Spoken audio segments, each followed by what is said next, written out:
말씀 함께 봅니다. 누가복음 10장의 말씀입니다.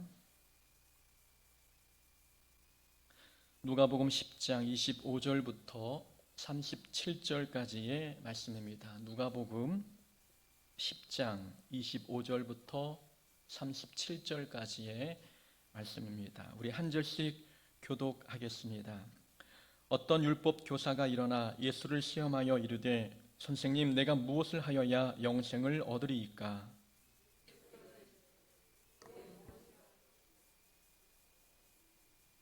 대답하여 이르되 내 마음을 다하며 목숨을 다하며 힘을 다하며 뜻을 다하여 주 너희 하나님을 사랑하고 또한 내 이웃을 내 자신같이 사랑하라 하였나이다.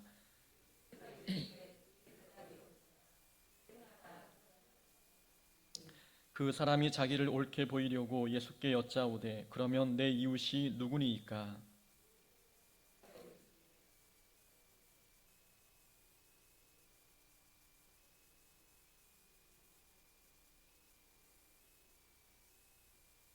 마침 한 제사장이 그 길로 내려가다가 그를 보고 피하여 지나갔고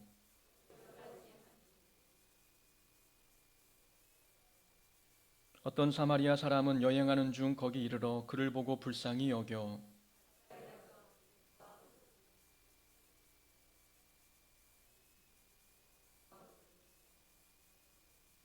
그 이튿날 그가 주막 주인에게 데나리온 둘을 내어주며 이르되 이 사람을 돌보아 주라. 비용이 더 들면 내가 돌아올 때에 갚으리라 하였으니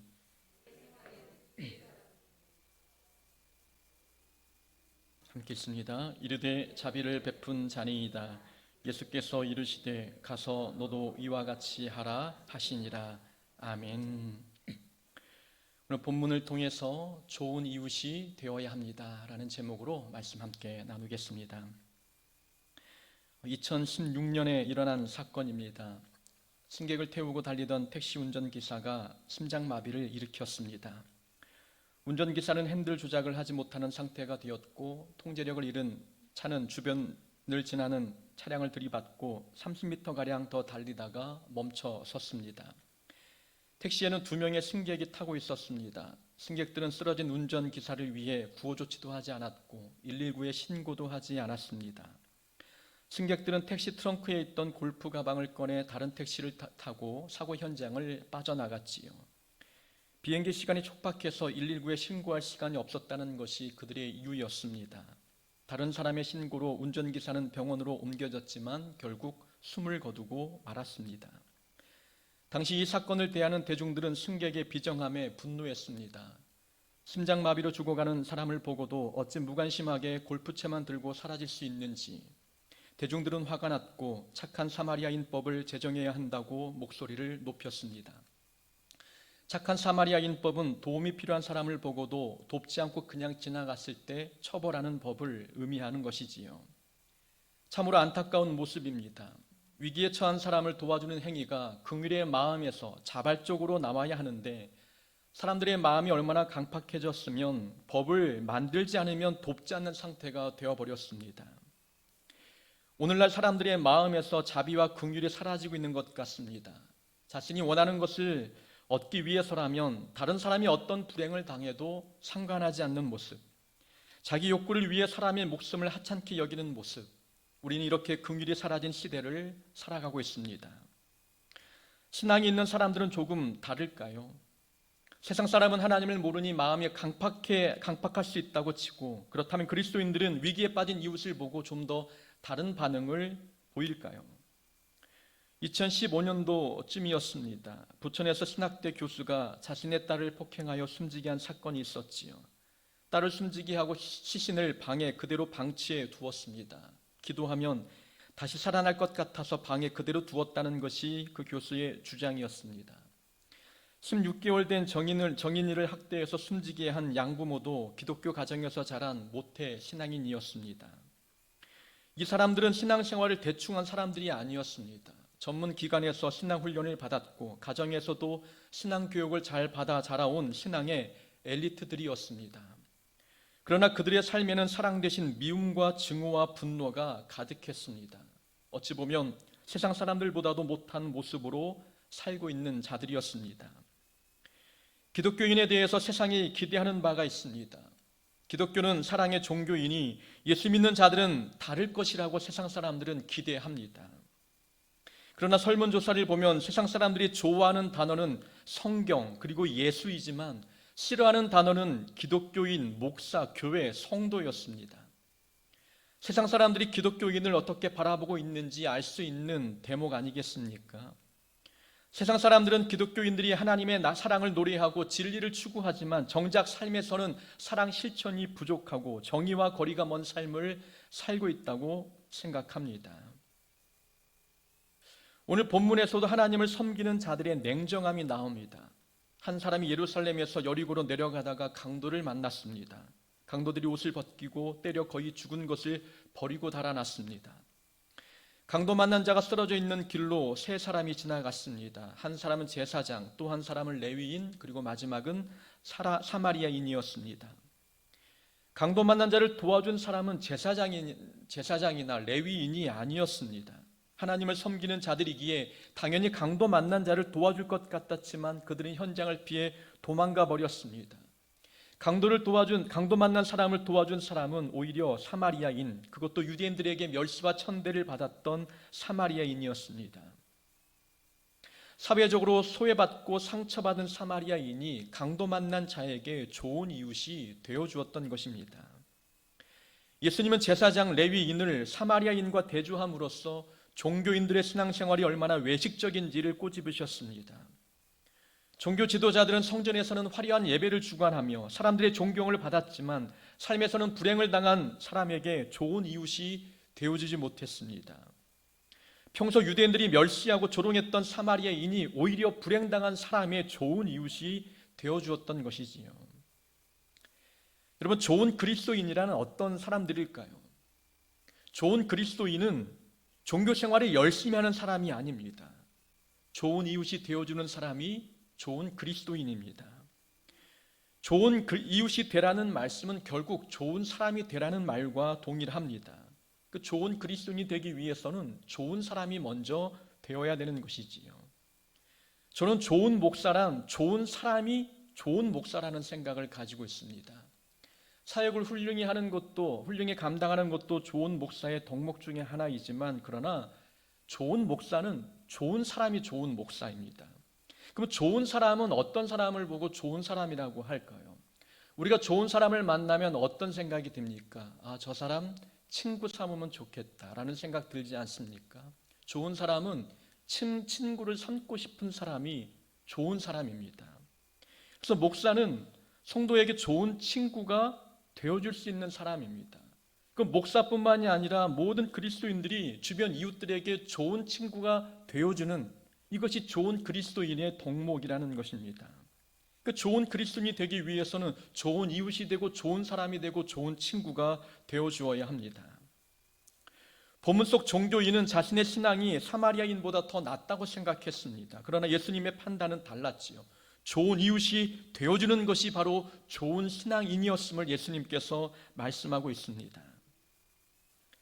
오늘날 그리스도인들이 종교 생활은 열심히 하는데 좋은 이웃이 되지 못하는 이유가 무엇 때문일까요? 오늘 본문이 바로 그런 원인에 대해서 말씀해 주고 있고 어떤 대안을 우리가 갖고 있어야 좋은 이웃이 될지에 대해서 말씀해 주고 있습니다.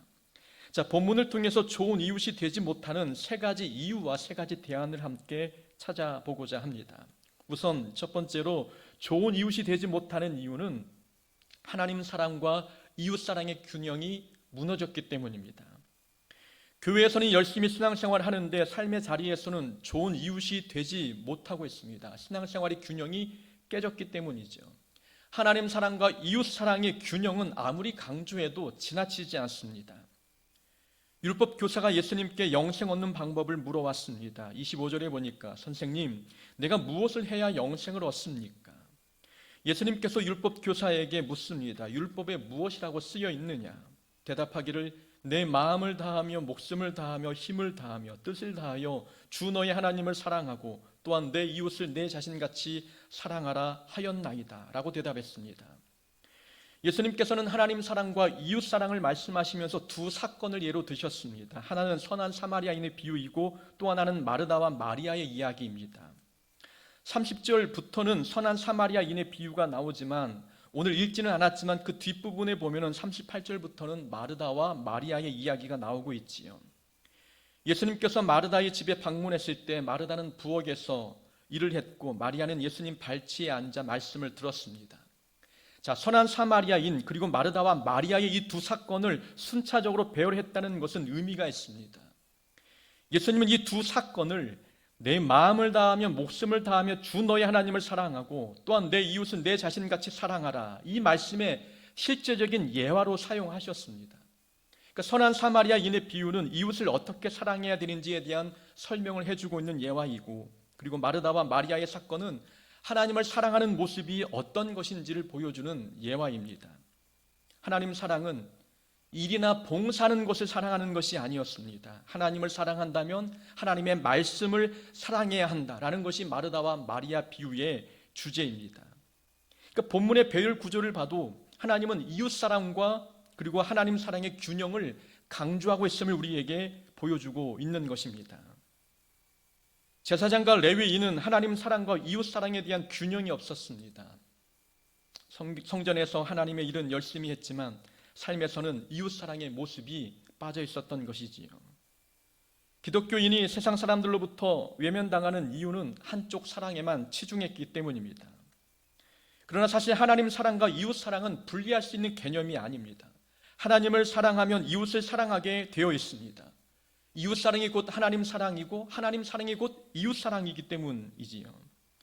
이웃 사랑은 내가 하나님을 얼마나 사랑하고 있는지 보여주는 거울과 같습니다. 그래서 하나님은 사랑하는데 이웃은 아직 사랑하기 어렵습니다 라는 말은 성립이 되지 않습니다. 이웃을 사랑하지 않으면 하나님도 사랑하지 않는 것입니다. 하나님은 사랑하는데 아직 믿음이 부족해서 이웃 사랑은 못하고 있다? 그렇지 않습니다. 하나님을 사랑하지 않기 때문에 이웃을 사랑할 수 없는 것입니다. 임금이 대답하여 이르시되 내가 진실로 너희에게 이르노니 너희가 여기 내 형제 중에 지극히 작은 자 하나에게 한 것이 곧 내게 한 것이라. 마태복음 25장 40절의 말씀입니다. 이웃에게 한 행동이 하나님께 한 것이다 라고 말씀하고 있는 것입니다. 이웃을 사랑하는 것이 곧 하나님을 사랑한 것과 같다라는 뜻이지요. 요한일서 4장 20절의 말씀입니다. 누구든지 하나님을 사랑하노라 하고 그 형제를 미워하면 이는 거짓말하는 자니 보는 바 그 형제를 사랑하지 아니하는 자는 보지 못하는 바 하나님을 사랑할 수 없느니라. 보이는 이웃을 사랑하지 않는 사람이 보이지 않는 하나님을 사랑한다는 것은 불가능하다는 뜻입니다. 보이는 이웃을 사랑해야 보이지 않는 하나님을 사랑하는 것과 같다는 말씀을 해주고 있는 것이지요. 우리가 하나님을 사랑하면 이웃 사랑은 자연적으로 따라오게 되어 있습니다. 분리의 개념으로 생각할 수 없는 것이기 때문이지요. 예수님은 하나님을 사랑하셨습니다. 예수님은 하나님을 사랑하셨기 때문에 이 땅에 오셔서 가난한 이웃도 진심으로 사랑하셨습니다. 예수님은 가난한 자, 헐벗은 자의 친구가 되어주셨고 그들의 필요를 채워주는 놀라운 사랑을 부어주셨습니다. 하나님을 사랑하셨기 때문에 이웃 사랑도 보여주시는 것입니다. 하나님 사랑과 이웃 사랑은 배를 움직이는 두 개의 노와 같습니다. 한쪽 노만 저으면 배는 앞으로 나아갈 수 없지요. 그러니까 신앙 성장을 위해서는 두 노를 함께 저어야 합니다. 하나님 사랑과 이웃 사랑이라고 하는 두 노를 함께 저어야 하나님께서 원하시는 분량의 믿음까지 성장할 수 있게 되는 것이지요. 하나님 사랑이 최우선이고 이웃 사랑은 차선이다, 이런 말이 아닙니다. 하나님 사랑과 이웃 사랑은 서로 동등한 가치, 최우선 순위에 두어야 할 신앙의 핵심임을 우리에게 말씀해 주고 있는 것입니다. 우리가 좋은 이웃이 되려면 하나님 사랑과 이웃 사랑의 균형을 이루어야 합니다. 좋은 이웃이 되지 못하는 두 번째 이유는 지식만 있고 행함이 없기 때문입니다. 율법 교사가 영생에 관해 예수님께 물었을 때 예수님은 율법에 기록된 것이 무엇이냐고 물으셨습니다. 율법 교사가 말했지요. 내 마음을 다하며 목숨을 다하며 힘을 다하며 뜻을 다하여 주 너의 하나님을 사랑하고 또 내 이웃을 내 자신같이 사랑하라 하였나이다. 이 대답을 듣고 예수님께서 28절에 말씀하십니다. 내 대답이 옳도다. 이를 행하라. 율법 교사는 율법에 기록된 내용을 정확히 알고 있었습니다. 성경 퀴즈 대회에서 1등할 만큼 성경 지식이 충만했지요. 그러나 예수님이 보실 때의 율법 교사의 문제는 행함이 없었습니다. 그래서 주님이 말씀하시기를 이를 행하라라고 말씀하셨습니다.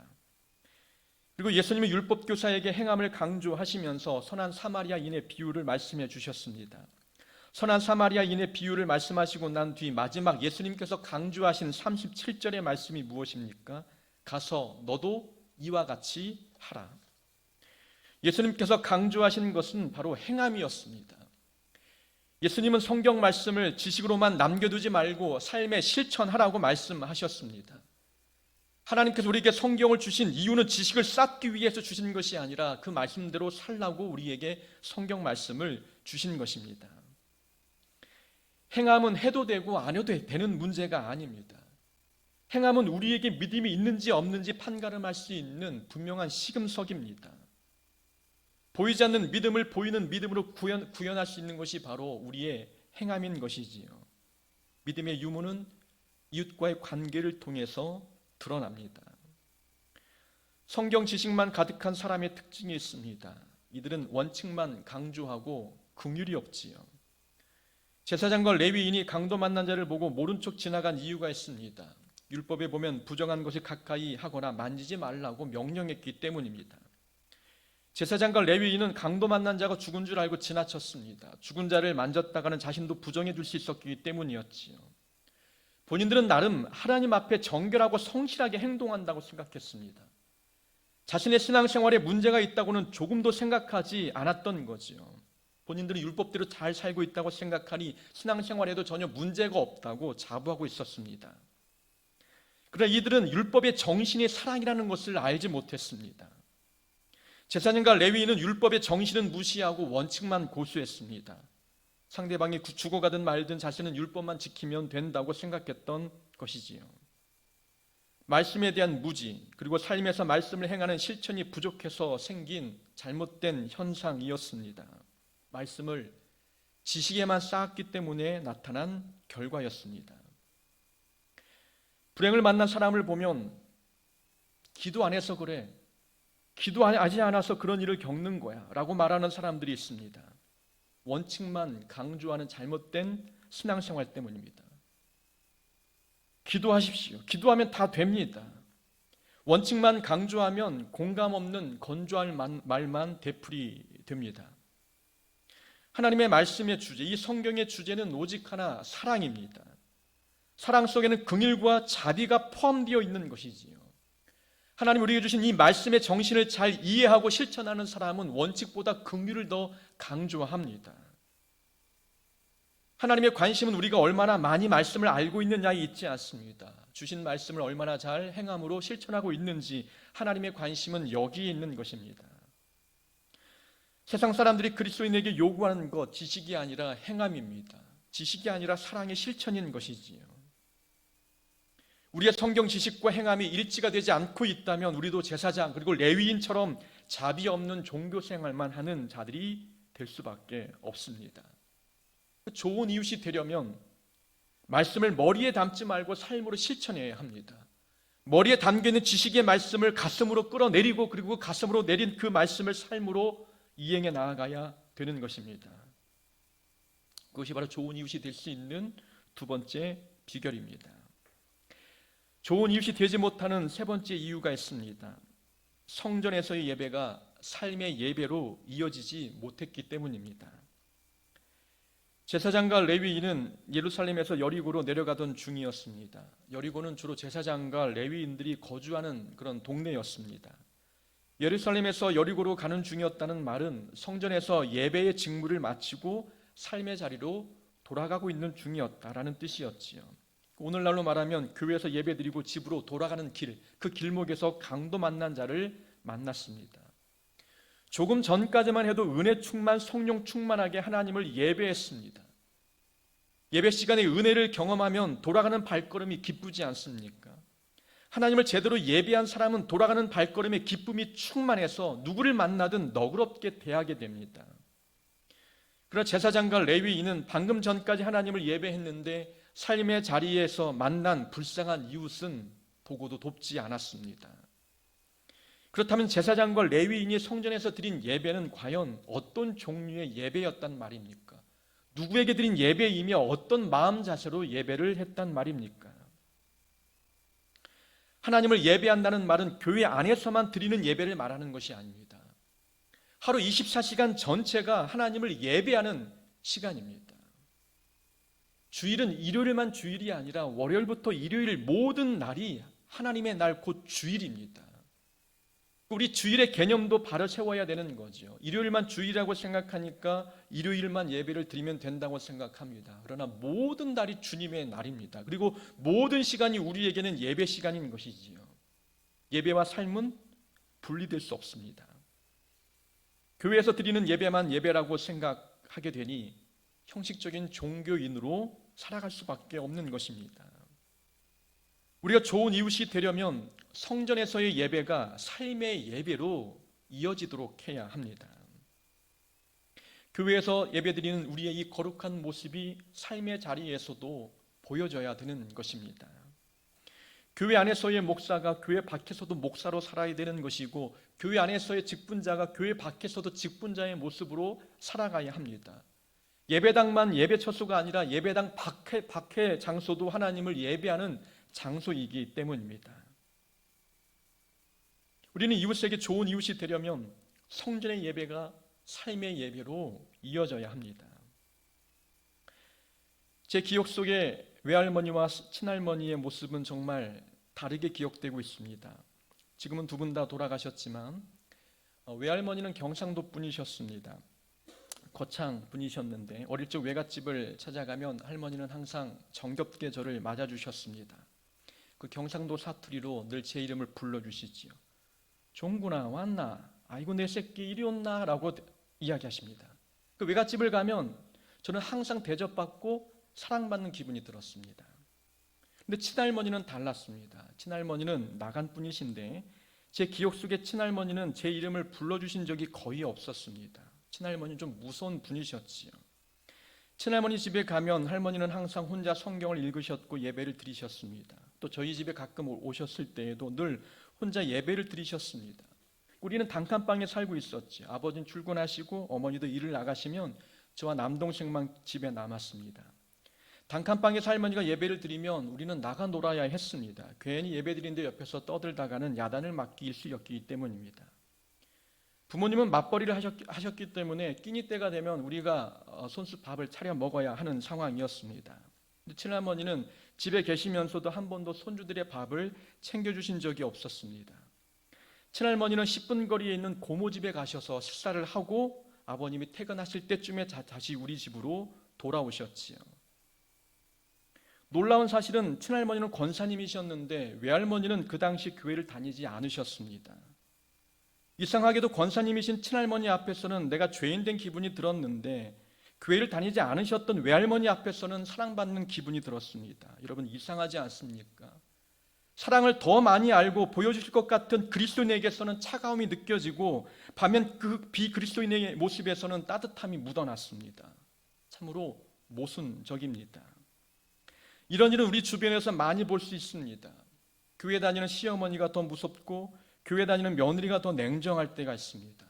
날마다 예배는 드리는데 냉정함이 느껴진다면 과연 우리가 드리는 예배는 누구를 향해서 드리는 예배이겠습니까? 이 모든 현상은 성전에서의 예배가 삶의 예배로 이어지지 않았기 때문입니다. 예배를 드릴수록 우리의 냉정함과 우리의 비정함은 다 무너지고 따뜻한 하나님의 사랑으로 우리 마음에 채워져야 되는 것이 정상이지 않겠습니까? 예배를 통해서 하나님의 사랑을 느끼고 하나님을 인격적으로 만났다면 우리의 모든 인간적인 모습은 깨어지고 하나님의 이미지를 닮은 사람으로 거듭나야 되는 것이 정상 아니겠습니까?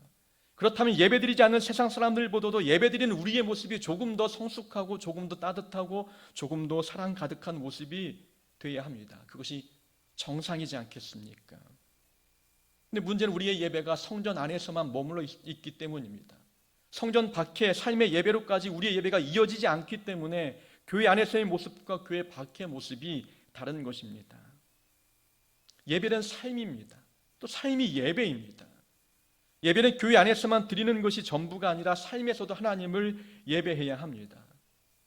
아내와 남편과의 관계에서도 예배자의 모습으로 살아야 되는 것이고, 부모와 자녀와의 관계에서도 예배자의 모습으로 살아가야 되는 것입니다. 좋은 이웃이 되려면 예배와 삶이 하나가 되어야 합니다.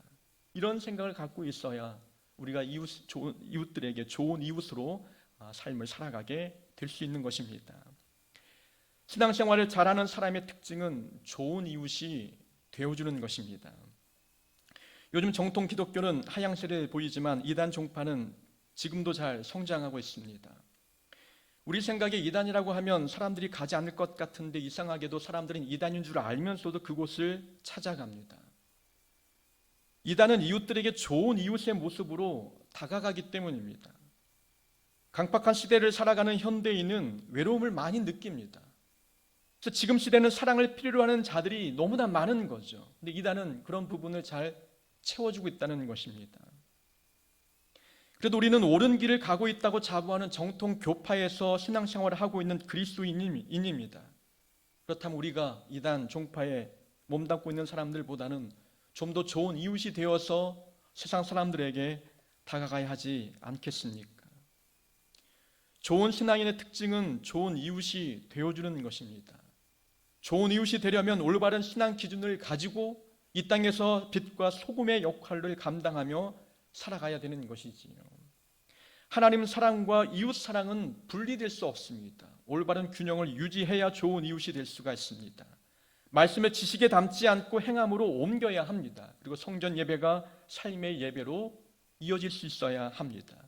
이런 기준을 가지고 삶을 살아가야 우리는 이 땅에서 좋은 이웃이 되어서 주님의 성품과 주님의 이미지를 세상에 전파하며 살아갈 수 있는 성도가 될 수 있습니다.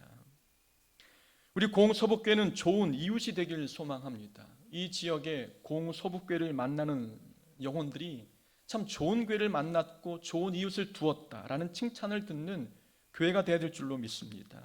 우리 교회에 속한 성도님들도 삶의 자리에서 하나님의 사랑을 실천하여 이웃들에게 좋은 이웃으로 삶을 보여주는 자가 되어야 합니다. 그렇게 될 때에 우리를 통해서 하나님이 영광 받으시고 주님 나라가 이 땅 가운데 임하게 되는 줄로 믿습니다. 우리 삶이 그렇게 되기를 주의 이름으로 축원합니다.